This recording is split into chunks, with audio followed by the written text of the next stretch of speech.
Assalamualaikum. This video introduces maximum likelihood estimation. If you like, then share this video within your community. Subscribe to get the latest updates from this channel, Economic Galaxy, and don't forget to click on the bell icon.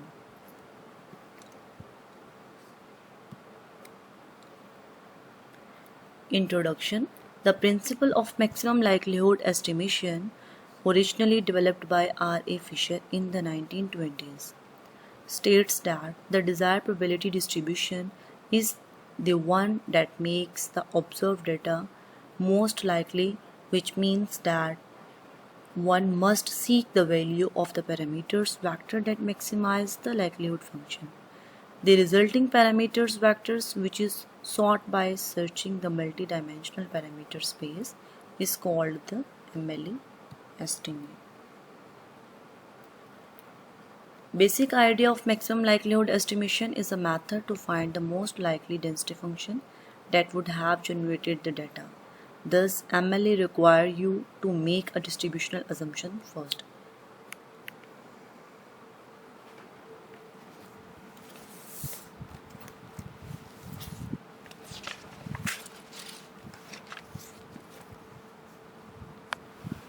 Basically, MLE is an old method of estimation like OLS, and mostly we apply this method in non-linear model.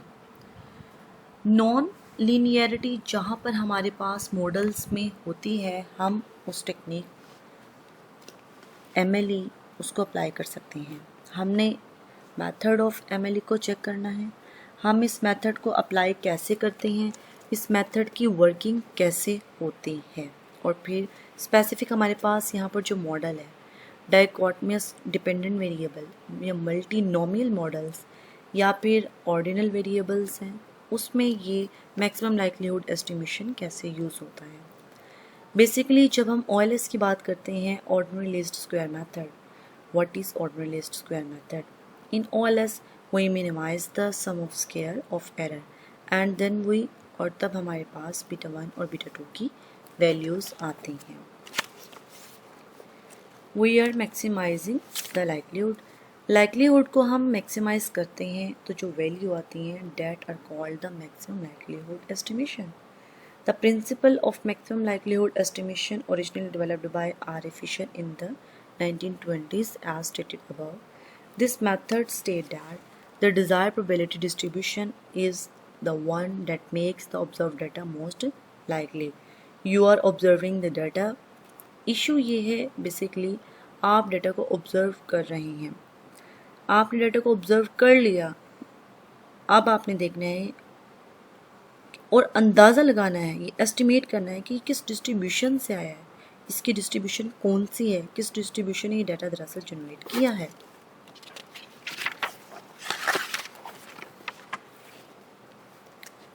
Basically जब OLS को हम start करते हैं तो हमने कभी भी distribution की बात नहीं की. हम कहते हैं सम ऑफ स्क्वायर ऑफ एरर, जहाँ पर हमने सम ऑफ स्क्वायर ऑफ एरर को मिनिमाइज़ करना होता है. लेकिन जब हम डिस्ट्रीब्यूशन को इंट्रोड्यूस करवाते हैं OLS के अंदर, वो पॉइंट वहाँ होता है जहाँ हम इन्फेरेंसेस करते हैं. हम टी टेस्ट को अप्लाई करते हैं तो वहाँ पर हम कहते हैं कि दिस इज़ नॉर्मली डिस्ट्रीब्यूटेड. लेकिन यहाँ पर MLE स्टार्ट में हमें ये अजम्पशन देनी पड़ती है कि ये डाटा किस डिस्ट्रीब्यूशन से जनरेट हुआ है. Data generated from the normal distribution और ये data generated from the binomial distribution. MLE में हमें स्टार्ट में डिस्ट्रीब्यूशनल अजम्पशन दरअसल देनी पड़ती है, जबकि OLS में हम कोई अजम्पशन डिस्ट्रीब्यूशनल की नहीं देते. MLE मेथड्स के लिए सबसे पहली जो अजम्पशन है वो डिस्ट्रीब्यूशन है कि हमें डिस्ट्रीब्यूशन का पता होना चाहिए.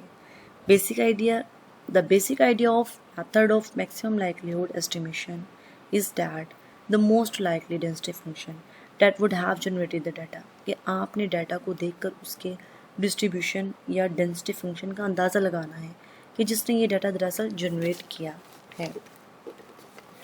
It means that MLE requires you to make a distributional assumption at first. So first of all, what is the probability density function? हमारे पास मुख्तलिफ डिस्ट्रीब्यूशन है जिनको हमारा डाटा दरअसल ऑब्ज़र्व या फॉलो कर रहा होता है, और वो डाटा जिस डिस्ट्रीब्यूशन से जनरेट हो रहा होता है वो दरअसल ही कहलाता है कि that is called the density function of that distribution. Thank you very much.